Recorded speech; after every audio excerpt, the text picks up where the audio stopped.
And now it's time for Guerilla Roundup. They'll let you know what happened overnight when things transpire you whilst you sleep. Right there in the loop you keep. Marvellous. Go for it. Welcome to the Guerilla Roundup of day 2 of the third Ashes test from Headingley. I'm very privileged to be joined tonight by the one and only Hoff Bear. Welcome, Bear. Good evening, Messi. Good to have you aboard. Bit of a crazy test so far, isn't it? Oh, my word. The first day was, I think, the best day of cricket I've seen this summer. I'll do a quick summary of where we're at. Australia were dismissed, as you recall, on day 1 for 263. England started today at 142 for 7 with high hopes. 68 for 3. That I just gave you the lunch score with high hopes. But Root was caught by Warner from Cummins on the second ball of the day. And there was something of a possession. Johnny Bairstow was out for 12, Moeen Ali for 21. And Chris Wokes was out for 10. But Ben Stokes was still there. At lunch, England were 142 for 7. Ben Stokes batting basically on half of one leg and virtually unable to get forward to the ball, managed somehow or other to make 80 from 108 balls with 6 fours and 5 sixes. Mark Wood was eventually out was out very quickly for 24 from 8 balls in something of a crazy innings. Stuart Broad was out for 7 and from 8 balls, and Ollie Robinson remained 5 not out. England ended up at 237 all out from 52.3 overs, which was just 26 behind England, which was a lot better than it appeared. Australia, sorry. Long day. The pick of the bowlers was undoubtedly Pat Cummins, who took 6 for 91 and bowled beautifully. Stark got 2, Marsh and Murphy had 1 each, and Bolden went without taking a wicket. In reply, Warner gave Broad his wicket very quickly for 1 run from 5 balls. Khawaja was eventually out for 43, caught Bairstow bowl Wokes. Labuschagne and Smith seemed to be going okay, but Labuschagne, for some unknown reason, tried to pull Ali off a simple ball, got caught on the boundary for 33. Smith gave his wicket away by just looping it to mid-on from Ali again for 2. And at that stage, Australia were 4 for 90. Travis Head and Mitchell Marsh steadied the ship a bit, and by stumps, Australia were 116 for 4 of 47 overs, which gives them an overall lead of 142 runs going into day 3, which I should warn you, well, today was a beautiful day. Tomorrow's there's forecast of cloud and rain, some rain from possibly noon or lunchtime on for a while, so we may not get a full day tomorrow. In terms of the bowling, Stuart Broad took 1 wicket, Warner's of course. Chris Wokes got 1 and Moeen Ali got 2, although I'm not sure that he deserved the best bowling figures of the team. Robinson has not bowled in this innings, but he did come back on the field after tea with the expectation that that'll enable him to bowl first thing in the morning if they can do some successful work on him overnight to make him fit. So that's where it stands. What were your feelings about today, Bear? Well, yeah, much like the morning when Stokes got out on the second ball, it was frustrating. You wanted England to settle in, not lose a wicket in the first half hour, and then start accumulating if they were going to get near the score. The last thing you wanted to do was lose Root, and the fact that we lost Root's second ball, I think that throws everything out the pram. Yeah. And then Australia on top. That's the whole point, isn't it? I mean, it's a lot of give and take. And it looked for a long while that England were going to fall well short, actually. They were going to be 100 runs behind. And it was another heroic effort by Ben Stokes. And you have to hand it to the guy. And actually, Woody sort of set the tone straight after lunch, came out, smacked the first ball he faced off. Was it Mitchell Stark? I think it was Mitchell Stark. Or Pat Cummins, and ran a wicket trying to bowl bounce down. Put it in the stands. And before you know it, he scored 24 off 6. I think in 2 overs, we knocked 40 runs off. Yeah, something we like were that. 100 we were trailing by 120, and 2 overs after lunch, we were trailing by 80. And it was suddenly like, okay, just keep, you kept thinking, well, if they can knock it down by 10. I mean, me and 40 were thinking, well, if they're 40 behind, they're still in the game, and it ended up being 23. So they are still in the game. The fact is that actually Australia have gone nowhere, especially having lost those wickets at the end, actually. I mean, me and Henry both fell asleep on a sofa whilst we were off after tea, and it looked really soporific. Yeah, I mean, you knew Ollie Robinson couldn't bowl because he had a back spasm, or he couldn't bowl because he'd been off the field for so long. Stokes isn't going to bowl, and you knew they had a 2.5-hour session, and they literally had Wood, who never bowls more than 4 overs at a time, Wokes and Broad, and you didn't really want to be bowling a spinner for all that time because the wicket really isn't turning. It's not offering much to the spinner, let's be honest. Yeah. And if you can hit them out of the game, then you're going to you'd have caused quite a lot of problems for England, actually. But as it turned out, Moeen bowled about 17 overs and got 2 for 30 odd. Both wickets were gifted. I mean, Labuschagne, I mean, that was it. That was kind of when I woke up, and then Labuschagne sort of slapped one straight down Deep Square Leg's throat, and you thought, oh, that was a bit stupid.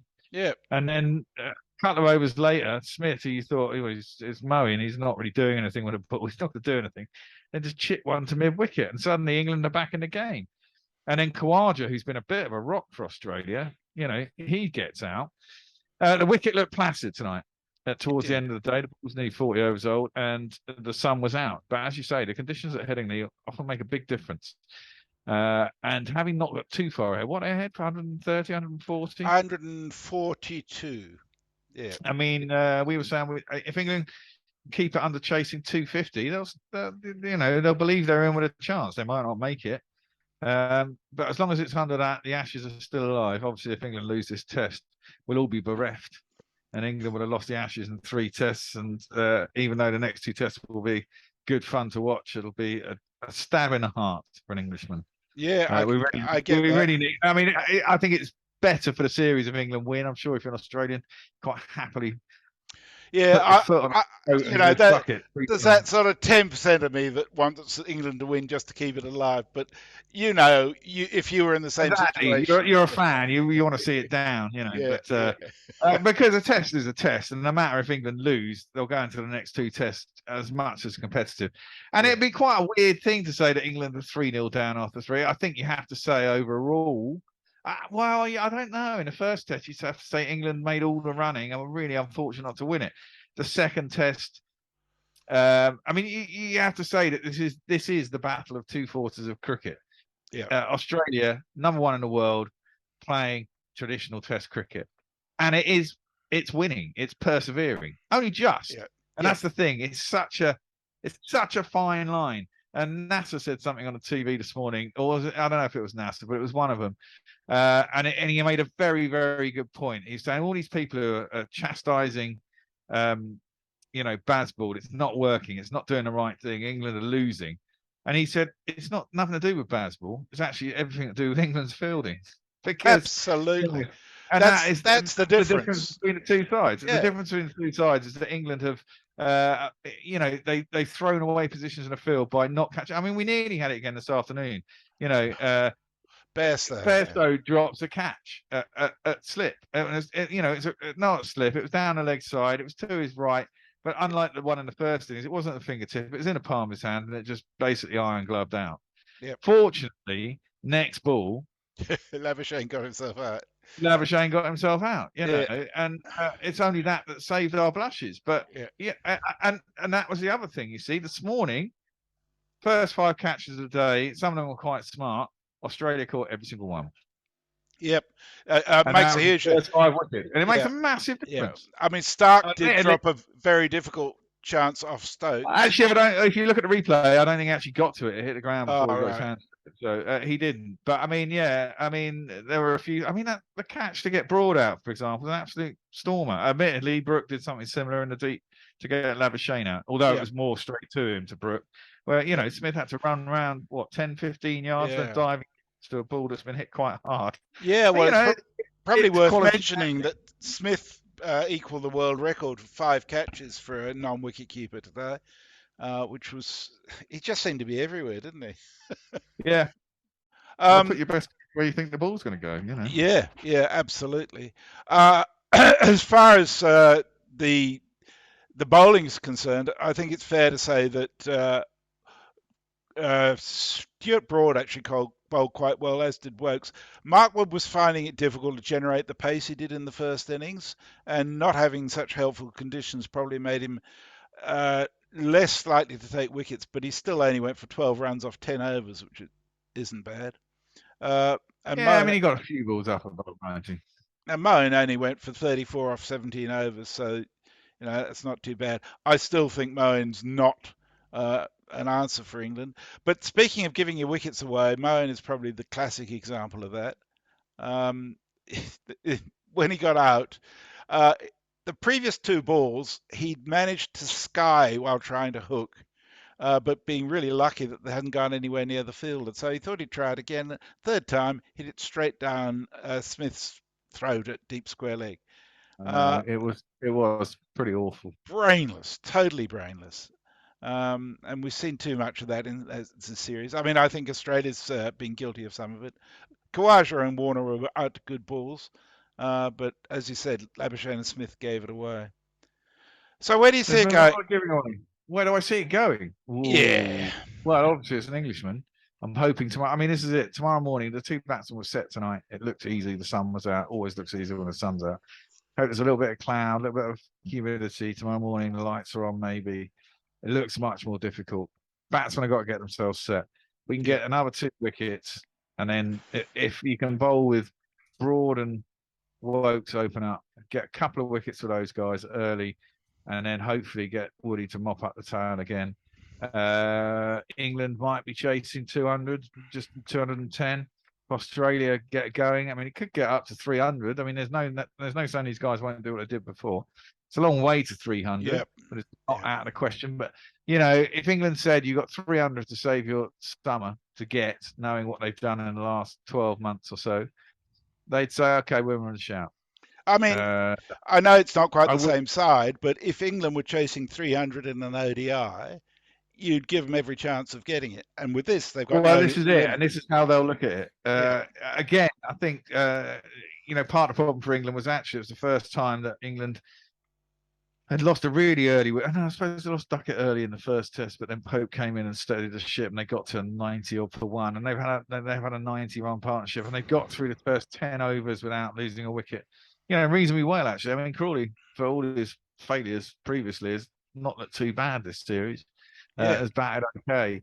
And if you've got to get through that first spell, you've got to get through Cummins and Stark off.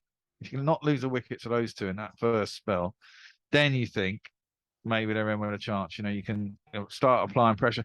The whole thing about it is England like to apply pressure. Australia soak it up, and England try to apply it. Yeah. And soaking it up is winning, basically. I've got to talk a bit more about Bairstow too. I mean, leave aside his keeping for a minute. As a batter, I know that 70 in the first test was really handy. But since then, and I know in the second test, he was finished early. But he's really not looked like he's got what he had last summer at all in terms of batting. No, he hasn't got going. How was he out today? He was chasing a wide one, wasn't he? I mean, that's always possible. The thing is, I suppose he's not really had. You've got to get in. Apart from that 70, he hasn't really got in. He's sawn off in the last innings of the last test. I can't remember how he got out first innings at Lords, to be honest. Probably. I can't remember. But look, we should have Folkes as a keeper. It'd have been a lot easier to get Folkes in this test. If you were going to bung Brook up to 3, you could have quite easily brought in Folkes. Yep. That's right. And the problem is clearly Stokes isn't capable of bowling. Yeah. You wonder if Stokes will be fit in time for the next test, because if the test was starting tomorrow, he wouldn't play, would he? I think he'll just play because he's captain, and he just won't bowl, and he'll stick himself in a position where he doesn't have to run a lot. He's going to. I think he can probably limp around with a butt, as long as it's only a little tweak on the butt, that'd be fine. I'd imagine.